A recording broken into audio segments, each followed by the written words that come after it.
Hi guys, welcome back to my channel. So I am back with another video today, and to be honest with you guys, this video is more like a Rocky Talks type video, so more of a girl chat, but more of a drag, because this really bothered my spirit. And if you follow me on Instagram, I'll pop it up on the screen here at Rocky Roger. Same thing for TikTok, same thing for everything. I always share my opinions, never have been scared to do so, okay? Never, ever.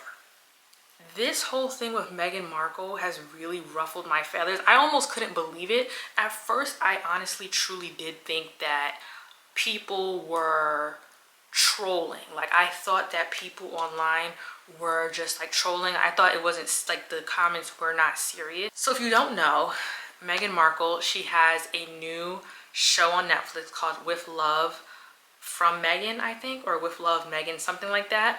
And it's basically just kind of like a modern day, I don't know what you want to call it, like spin on Martha Stewart-esque type of, type of show. I really liked it. I'm not even into that type of content, I would say. Like, I'm not really even into that type of content. It's not even really my thing, like the whole homemaking content, but it was just very like relaxing and nice to have on in the background while I was just doing some work. And I just thought, oh, this is so cute. I'm not even like a mega Meghan Markle fan.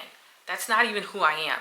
I think she's a pretty woman. I think she don't bother nobody. She mind her business, and she just got put into a world I think most black women would never think they would get put into, even though I understand she's biracial, but if you're not from America, there's something you should know about called the one drop rule.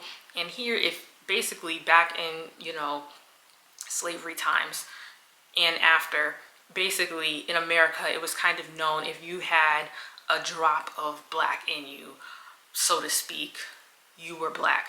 So it doesn't mean that maybe your father was black, maybe your grandfather was black, maybe your grandmother was black, maybe your great-grandmother was black. But if you look ethnic, then, in terms of being African, you were just determined as black. You were not white. They weren't going to take you as theirs. So even though she's an extremely light-skinned, biracial woman, okay, the truth of the matter is, from what I've seen online, is that white women just really are bothered by this. And I'm gonna bring it up. We're gonna look at it together. I'm gonna pop it up over here. I have seen so many comments on TikTok, and what really brought it to my attention was I saw Bethany Frankel's TikTok about this show with Meghan Markle. And at first I was just like, what could she possibly say bad? I didn't know Bethany just has this big disdain for Meghan Markle, even though Meghan did nothing to her. And I think a big part of it is jealousy. And I'm gonna get into what some other people have said, and also some stuff I posted on my Instagram as well. So we're gonna get into it. Here's some of the comments that I saw on Bethany Frankel's TikTok. Okay. Number 1, she's trying to sell authenticity, but she's just not authentic. How is she not authentic? I mean, for heaven's sake, she's a princess, literally, in the literal sense, not in the make-believe sense. What makes her not authentic? Is it because she doesn't seem authentic in the way you expect a black woman to show up? Is that it? It's clear in the show that she's just being her. I don't understand what people want her to be, but we're gonna get into that. Next, I feel like the clip of her correcting Mindy, the actress, on her last name is why she is unliked in a nutshell. It's the same thing as when white women don't like us to correct our names to them when we're in school, when we're at our workplace, things of that nature. I've had that happen to me so many times, and I don't even have a complicated name. My name is Raquel. It's a name of Latin origin. It's not a complicated name. Anyways, let's continue. I think she might be unadvisable. And then Bethany responded and said, I thought so also. Unadvisable how? It's her show. All of this is pure, like the comments were just giving, we're gonna keep reading, but it was just giving pure jealousy, bigotry, and I just could not wrap my head around as to why. And I know a huge part of it is the fact that they're jealous that Meghan was able to be with a prince, and that Prince Harry chose her in the first place. And she's the first person of color to be like in a high-ranking position like that. So it's just bewildering, I guess, to the public, to these women. But jealousy is just such a huge part of it. Anyways, we're gonna continue. She has mean girl vibes. Nothing in that show gave mean girl. And it's so funny because when Martha Stewart's documentary came out on Netflix, she was talking about how, you know, a lot of men behind the scenes and people were sabotaging her and things of that nature, and how people thought she was mean and things like that. And you saw a lot of just people in general across the board, women especially, come out on social media in support of her and say they love how she is. But now Meghan's a mean girl when she has displayed nothing of the sorts. Okay, we're gonna continue. Next comment. She's beautiful. I want to like her, but she's inauthentic and self-seeking as opposed to Diana, who was authentically humble. Meghan Markle isn't just misguided. Meghan Markle is perpetually acting and seems narcissistic. That has over 7,000 likes. Unserious. Because, like, huh? Because I'm not seeing the part. If someone could point, where's the narcissism? It's a show about her making treats, making home items for her guests and things of that nature, the guests that she has on the show, cooking dinner in her garden, creating birthday displays for her kids. I don't understand how we get narcissistic, mean girl, inauthentic. They hate watched her so much that she already has gotten renewed for a second season. So it's like, congrats, you clowns. Just like I was, we're gonna get into what I was saying on my Instagram. Let's get into that actually. Let's get into that and my idea behind why all this is happening, and a little bit also about my family, and just how as Black women, how people expect us to show up a certain way, and when we don't show up that certain way for them, and we don't show up in service of them, it is a really big issue. And when we say how we really feel, it's a really big issue. And when we enjoy nice things, it's a really, really big issue. So we're gonna get into that. Here's what I had on my story, and I'm gonna pop it up over here so you guys can see. I hope that I'm in focus. I believe that I am. Okay, so this thread, tweet type thing, whatever, I think adds a lot of context as to what people, especially white women, are thinking. So this man said, after Reconstruction, there were states in the South that banned Black women from being stay-at-home wives. It was illegal for them to be unemployed. White women were upset they lost their domestic workers. I'm convinced the forced Meghan Markle hate from the snow roaches is them being triggered to see a Black woman living a soft life, quote unquote. And so what I said to that was, this was a key. The bigotry I've seen over Meghan Markle's Martha Stewart-esque show has been horrible. I don't understand why people are mad to see her making treats and being in her home. This is why I'm big on Black women absolutely deserving luxury in all forms, including rest or doing whatever makes them happy, because historically we have not gotten to do so. And kind of to that man's point, and I've spoken about this before, I'm pretty sure on Instagram, or if not on TikTok, and I think in an old video maybe as well. Black women deserve a soft life. Black women deserve to be able to live how they want to, whether that's being a stay-at-home wife, a stay-at-home mom, having a huge, whatever you want to do, whether you want to be a career woman, a corporate girl, have your own business, whatever you want to do, a combination of all the above, we should be able to do that, because that was our ancestors' wildest dreams. Wildest dreams, just to be able to do what you want to do, just to be able to do what you want to do freely, and to have that ability. And obviously that won't come for everybody. That's not going to be everyone's situation. Everyone's not going to be able to be a stay-at-home mom. Everyone's not going to be able to be a stay-at-home wife. That's just not how the cards are going to fall for every person. However, for the ones who do find themselves in those situations and they actually want to be in those situations, kudos to them.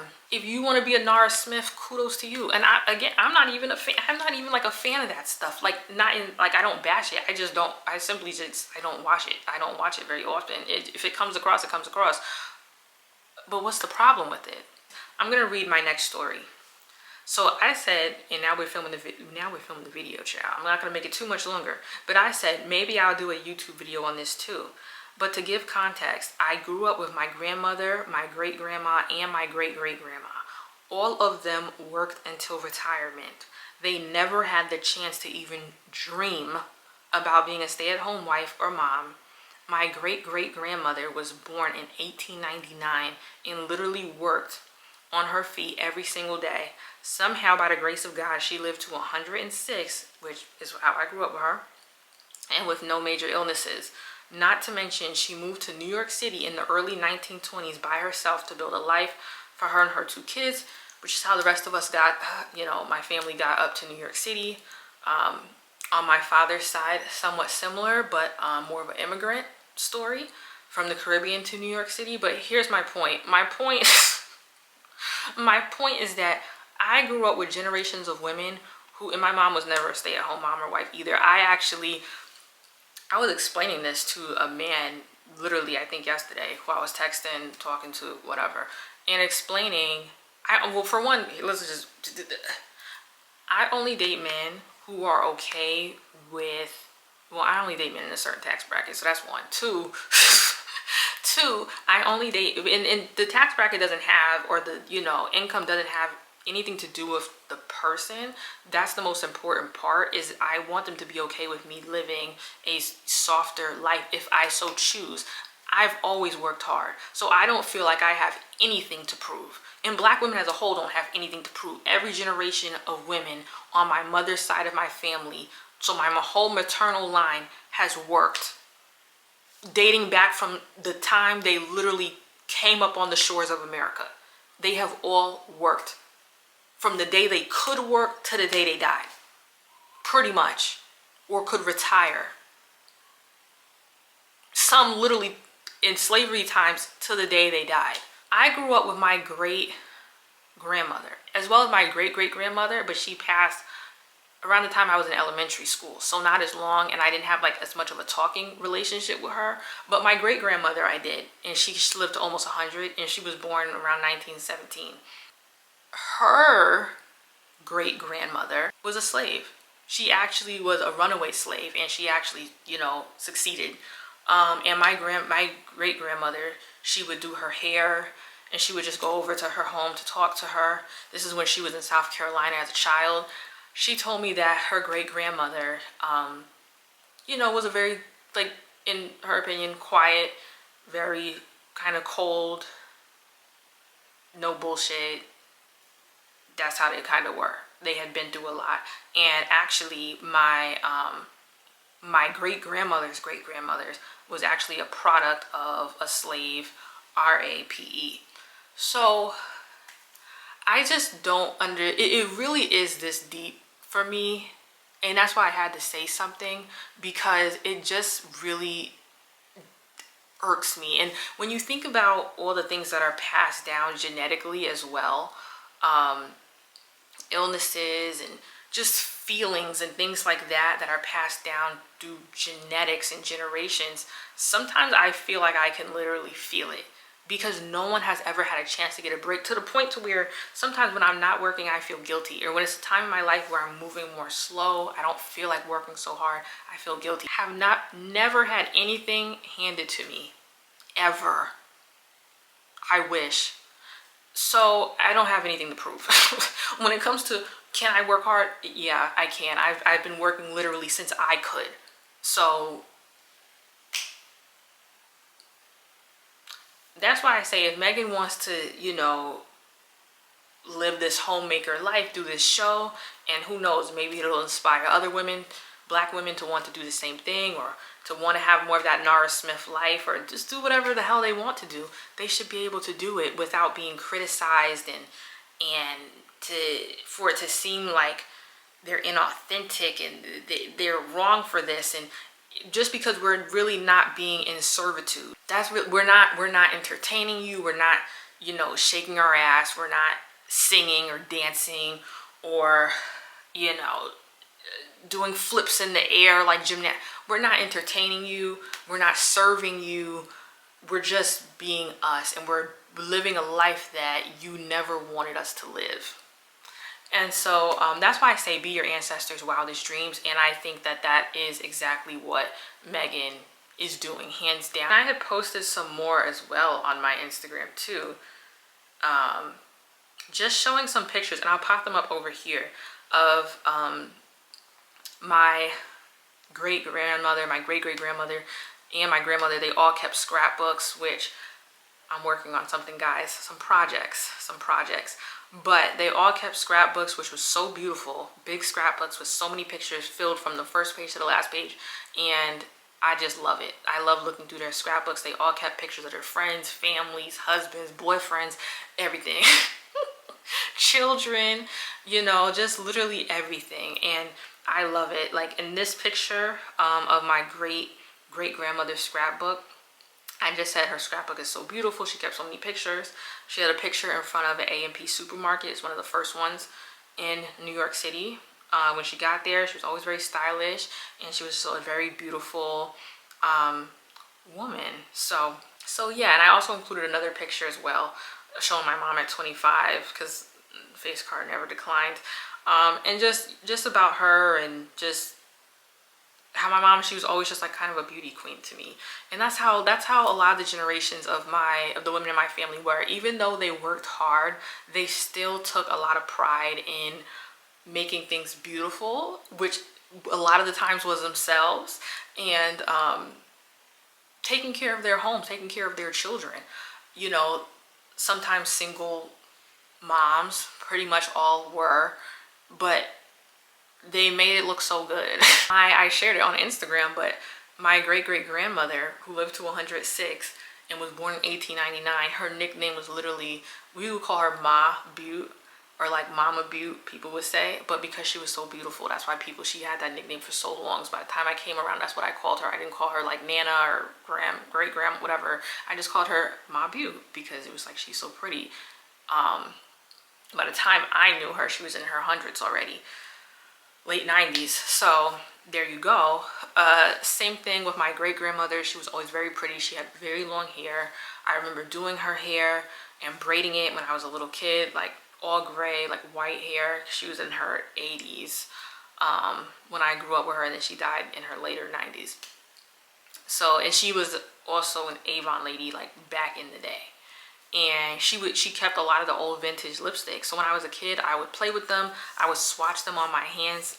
Before a girl knew anything about Sephora, Ulta, makeup stores, whatever, I would go into her like trunks and stuff that she had in her room, and I would just like take out all the old makeup. I don't know why she kept it. Like, she never touched it. At that point, it was just for us to play with, and I would swatch it on my hand. And that's kind of how I got into, like, just in a sense, really early color theory in beauty.